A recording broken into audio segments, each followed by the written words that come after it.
Hi guys, so preparing lang po tayo ng ating lulutuin na arroz caldo this morning. Tanghalian na pala. So, ang ginamit po natin everyone na lutuan ay pressure cooker na talaga. Actually, itong arroz caldo na to ay nagluto din tayo mga 2 days ago yata.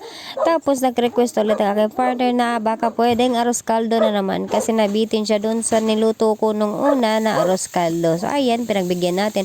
At pressure cooker tayo nagluto para naman na talagang mapura ang kanilang kalago, di ba? At yun everyone, gisa-gisa lang tayo sa ating mga recados dyan hanggang sa lumabas yung lasa ng ating chicken. Tapos naghalo naman tayo ng dahon ng luya at saka ng stem niya.